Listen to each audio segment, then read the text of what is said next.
Welcome again to my YouTube channel. कैसे हैं आप सब? I hope you all doing really good. मैं रिएक्शन करने वाली हूँ अभी हरियाणा पर और देखते हैं हरियाणा कैसा है। मैंने काफ़ी सुना है हरियाणा के बारे में, ऑब्वियसली बड़ा प्रोमिनेंट सी जगह है इंडिया की।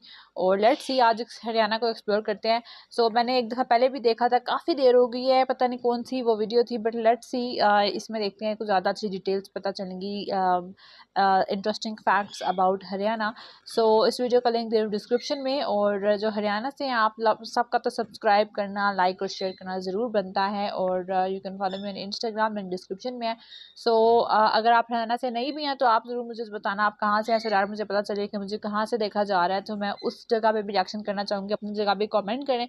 सो suggest me more videos and let's play this one. Check करते हैं हरियाणा में क्या खास चीज़ें हैं, क्या स्पेशल चीज़ें हैं। So let's play this.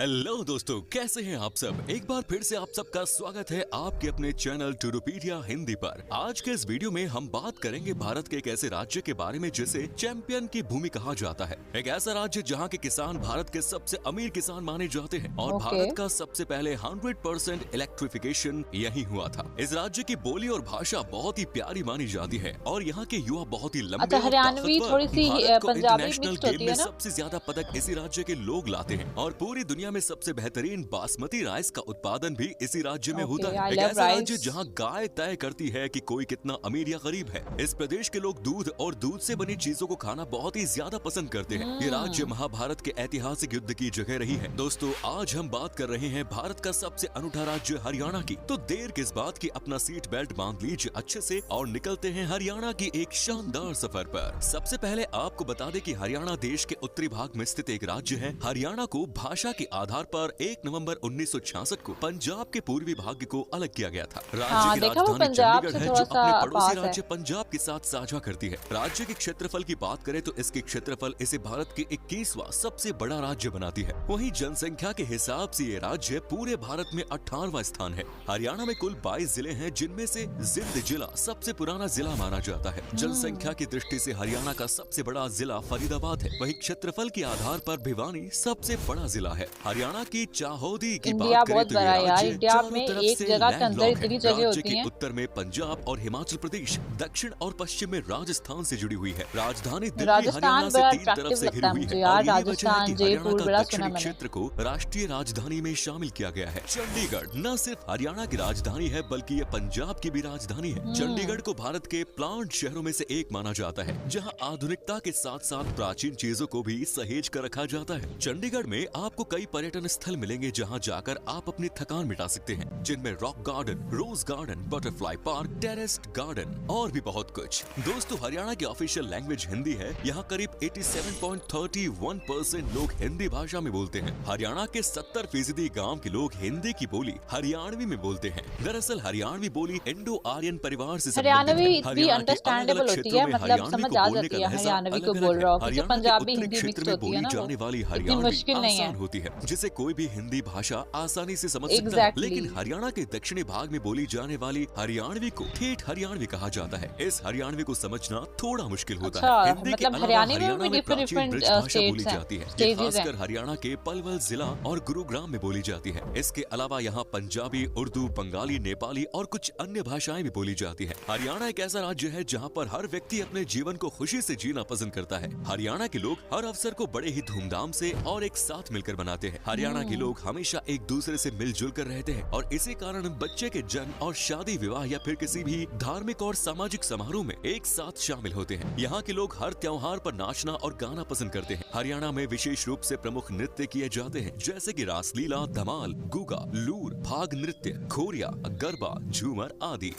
जैसे यहाँ के लोग सादगी से रहते, ठीक उसी प्रकार से पहनावे यहाँ के लोग पहनते हैं। हरियाणा की पारंपरिक पहनावे में पुरुष धोती, कुर्ता और पगड़ी पहनते हैं, जबकि महिलाएं कुर्ती, घाघरा और ओढ़नी। महिलाओं की कुर्ती को ज्यादातर सफेद रंग का बनाया जाता है। ये पहनावे राज्य की संस्कृति को दर्शाते हैं। कुछ लोगों का मानना है कि हरियाणा पंजाब का एक हिस्सा था, लेकिन ऐसा नहीं है। दरअसल हरियाणा पंजाब का हिस्सा नहीं बल्कि ब्रिटिश शासनकाल के दौरान ये भारत में स्थित पंजाब का एक भाग था। लेकिन 18 सितंबर 1966 को भारत सरकार ने पंजाब पुनर्गठन करने के बारे में सोचा, जो जल्द ही राष्ट्रपति के हस्ताक्षर हासिल कर लागू हो गया, जिसका परिणाम ये हुआ कि हरियाणा की स्थापना 1 नवंबर 1966 को हुई। इस विधेयक में ये लिखा था कि जब हरियाणा का निर्माण होगा तब उसमें पंजाब के हिसार, रोहतक, गुरुग्राम, करनाल, महेंद्रगढ़ जिले हरियाणा में शामिल कर दिए जाएंगे। इस तरह पंजाब से अलग होकर हरियाणा का जन्म हुआ। दोस्तों, हरियाणा भारत के अमीर राज्यों में से एक है और प्रति व्यक्ति आय के हिसाब से यह देश का दूसरा सबसे अमीर राज्य है। अगर यहाँ के रहने वाले लोगों की आय की बात करें तो आप हैरान हो जाएंगे, क्योंकि इस राज्य के रहने वाले प्रति व्यक्ति आय लगभग 2,90,000 है। आपको ये जानकर हैरानी होगी कि पूरे भारत में सबसे ज्यादा ग्रामीण करोड़पति भी इसी राज्य में है। जी हाँ, हरियाणा आर्थिक रूप से दक्षिण एशिया का सबसे विकसित क्षेत्र है और साथ ही भारत में प्रति व्यक्ति निवेश के आधार पर भी ये राज्य सबसे ऊपर है। हमने पहले भी कहा है कि हरियाणा को चैंपियनों की भूमि कहा जाता है। ये राज्य बड़े बड़े खिलाड़ी और पहलवानों की जन्मभूमि रही है। यहाँ के कई खिलाड़ी कई राष्ट्रीय और अंतर्राष्ट्रीय खेलों में अपना दमखम दिखाकर साबित करते हैं। आपको ये जानकर हैरानी होगी कि दिल्ली में 2010 के कॉमनवेल्थ गेम्स में 33 स्वर्ण पदकों में से 22 स्वर्ण पदक भारत के पास हरियाणा से है। अभी हाल ही में हुए टोक्यो ओलंपिक 2020 में भारत के स्टार जेवलिन थ्रोअर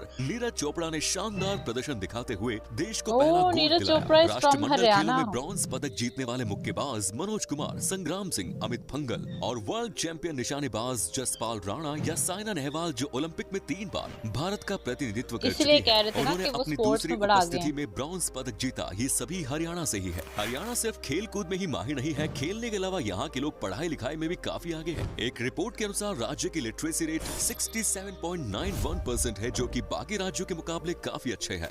दोस्तों, आज हमारा देश बहुत ही तेजी से विकास कर रहा है। बहुत सारे क्षेत्र में बहुत ही बेहतरीन काम हुआ है। ऐसे ही एक क्षेत्र है इलेक्ट्रिसिटी। क्या आपको पता है कि भारत वो कौन सा राज्य है जहाँ सबसे पहले बिजली पहुँची थी? आपकी जानकारी के लिए बता दूं कि हरियाणा राज्य में ही सबसे पहले 100% गाँव को पूरी तरह विद्युतीकरण किया गया। ये लक्ष्य इस राज्य ने 1970 में लिया। यहाँ के गाँव में आपको 24 घंटे बिजली की आपूर्ति मिलेगी। हरियाणा राज्य का अपना एक अलग ही ऐतिहासिक महत्व है। पौराणिक और ऐतिहासिक दृष्टि से हरियाणा काफी महत्वपूर्ण माना जाता है, क्योंकि कौरवों और पांडवों के बीच हुई महाभारत का युद्ध इसी भूमि पर लड़ा गया। जी हाँ, हम बात कर रहे हैं हरियाणा स्थित कुरुक्षेत्र के बारे में, जहाँ महाभारत का महायुद्ध हुआ था, जिसके बाद ऋषि वेद व्यास जी ने महाभारत ग्रंथ की रचना की। यहाँ की भूमि भारत के एक और ऐतिहासिक युद्ध पानीपत की लड़ाई के लिए भी जानी जाती है। आपकी जानकारी के लिए बता दूं कि इस स्थान पर 3 लड़ाइयाँ हुई जो भारत के इतिहास को बदल कर रख देती थी। हरियाणा के लोग बहुत ही ज्यादा मेहनती होते हैं। इस राज्य के आधी से भी ज्यादा आबादी खेती और इससे जुड़े कार्य करते हैं। ये लोग बहुत ही आधुनिक और वैज्ञानिक तरीकों से खेती करते हैं, जिससे इनकी बहुत ही अच्छी इनकम होती है। इस राज्य के किसान बहुत ही अमीर होते हैं। साथ ही यहाँ की लड़कियाँ भी बहुत ही खूबसूरत और शारीरिक रूप से बहुत ही मजबूत। राज्य की लड़कियों को किसी भी काम में लड़कों से कम नहीं माना जाता, फिर चाहे वो हल जोतना हो या फिर घर का काम करना। ये लड़कियाँ घर के काम के अलावा खेती और पशुपालन में भी घर वालों की काफी मदद करती हैं। इसके अलावा हरियाणा राज्य की लड़की हर क्षेत्र में बहुत आगे है, चाहे वो एजुकेशन सेक्टर हो या स्पोर्ट्स सेक्टर। हरियाणा के लोग मुख्य रूप से चावल, गेहूं, बाजरा, मक्का, जौ, गन्ना, कपास, दलहन और आलू की खेती करते हैं। साथ ही यहाँ के लोग तरह तरह की सब्जी भी उगाते हैं, जिसके कारण यहाँ के किसानों को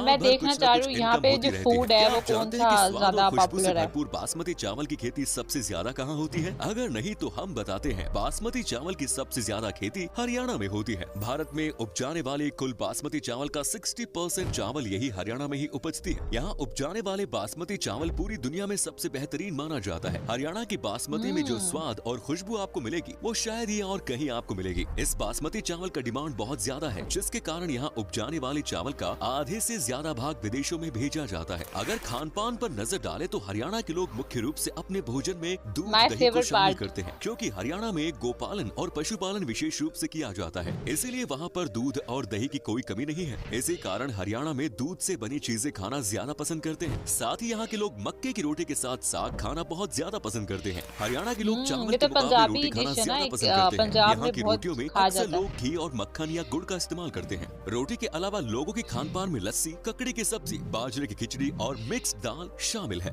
अगर मीठे की बात करें तो हरियाणा में सबसे प्रसिद्ध यहाँ का स्वीट डिश घेवर है। इस डिश को अलग अलग तरह की दाल और चीनी के साथ मिलाकर बनाया जाता है। इसे खास पर्व और त्योहारों के दौरान बनाया जाता है। यहाँ के लोगों की आय का पहला स्रोत तो कृषि है, जबकि राज्य का पशुपालन ग्रामीण क्षेत्रों का आय का दूसरा स्रोत है। हरियाणा के ज्यादातर किसान भैंस और गाय पालते हैं। इस राज्य का मुर्रा भैंस पूरे भारत में प्रसिद्ध है। इस भैंस को हरियाणा में कला सोना के नाम से भी जाना जाता है। आपकी जानकारी के लिए बता दूं कि हरियाणा 83.81 लाख टन दूध प्रति साल उत्पादन करता है, जो देश के कुल दूध उत्पादन का 5.4% से ज्यादा है। यहाँ जिस किसान के पास जितनी गाय और भैंस होती है उसको उतने अमीर माना जाता है। जी हाँ, आपने सही सुना, इस राज्य में अमीर और गरीब गाय और भैंस की संख्या तय करता है। कमाल है दोस्तों, हरियाणा के सबसे लोकप्रिय शिल्प मेले का नाम सूरज कुंड है, जो कि हरियाणा के सूरज कुंड जिले में हर साल आयोजित किया जाता है। ये मेला मुख्यतः 14 दिनों तक चलता है, जिसमें कई देश विदेश से लोग अपने सामानों को बेचने आते हैं। हर साल इस मेले में राज्य एक थीम डिसाइड किया जाता है और उसी थीम के आधार पर उस राज्य से संबंधित संस्कृति, रीति रिवाज की झलक आपको मेले में दिखाई देंगी। हरियाणा भारत के राज्य दिल्ली से थोड़ी ही दूरी पर स्थित है और साथ ही साथ भारत के golden tourism triangle Agra, Delhi और जयपुर के पास भी है। यही वजह है कि ये राज्य अपनी प्राकृतिक सुंदरता से पर्यटकों को अपनी ओर आकर्षित करता है। इस राज्य में आप कुरुक्षेत्र, पानीपत, सोहना, करनाल झील, बड़खला झील, सूरज कुंड, फरीदाबाद, कैथल आदि घूम सकते हैं। अब हम आपको इस राज्य के सबसे आधुनिक शहर गुड़गांव के बारे में बताते हैं। इस शहर को cyber city, medicine, call centre capital, electronic city ये भी कह सकते हैं। यहाँ आपको बड़े बड़े नेशनल और इंटरनेशनल कंपनी के ऑफिस इस शहर में देखने को मिलेंगे। यहाँ आपको कई बड़े बड़े मॉल देखने को मिलेंगे, जिसके कारण इस शहर को भारत का मॉल कैपिटल भी कहा जाता है। चलिए अब हम आपको बताते हैं कि आपको हरियाणा घूमने के लिए कितने पैसे लगेंगे और आप यहाँ तक कैसे पहुँच सकते हैं। आपको बता दें कि 7 से 8 दिन में लगभग 65 से 70 हजार रुपए खर्च करने होंगे। आप अगर फ्लाइट से जाना चाहते हैं तो आपको पहले चंडीगढ़ पहुंचना पड़ेगा। इसके अलावा आप ट्रेन और बस से भी हरियाणा आ सकते हैं। एस्टिमेट बता रहे हैं, इंटरनेशनली तो ऑफ कोर्स वो ज्यादा लगता है।